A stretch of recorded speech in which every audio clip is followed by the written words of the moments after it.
မေတ္တာစူးလို့မယူစေလို့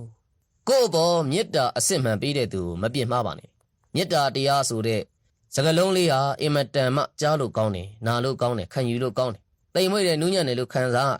ဒါပေမဲ့အင်မတန်ထက်မြက်တဲ့ဓာတ်တစ်ချောင်းမိုးကြိုးတစ်စင်းမုံတိုင်းတစ်ခုလိုလည်းအန္တရာယ်ရှိပါတယ်စင်စစ်မေတ္တာတရားလို့ရွတ်ဆိုလိုက်ရင်သူ့နောက်မှာစေတနာပါတယ်စေတနာနဲ့ကပ်ရက်မှာဂယုဏတရားပါတယ်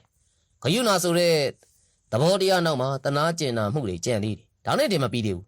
ကိုယ့်အတွက်ခွန်အားတချို့ပါဖြစ်တည်စေတယ်ဒါကြောင့်မို့လို့ရှေးပညာရှိတွေကပြောကြမေတ္တာမစူးစိမ်နဲ့တဲ့မေတ္တာတရားကိုနားမလည်တဲ့သူတန်မိုးမထားတဲ့သူတွေဟာဝင့်လေတဲ့အပြင်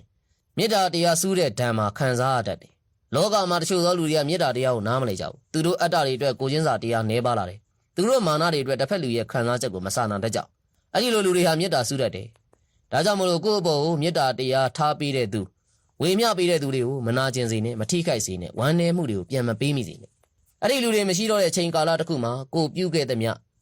ဝေကြွေးတွေကပြန်လိုက်တတ်တဲ့အပြင်မေတ္တာတွေကလည်းပြန်လဲပြီးတော့ဆူရှတတ်တယ်အဲ့ဒီအချိန်ဟာလူလိမ်စွာခံစားရမယ့်အချိန်ပဲဘဝမှာကိုယ့်အပေါ်ကောင်းတဲ့သူတွေကိုထိခိုက်ကြေကွဲဝမ်းနည်းစေခြင်းဟာကိုယ့်အတွက်ပြန်လဲပြီးပေးဆက်ရမယ့်ဝေကြွေးကံကြမ္မာတစ်ခုကိုအတိုးနဲ့ရယူလိုက်ခြင်းပါပဲ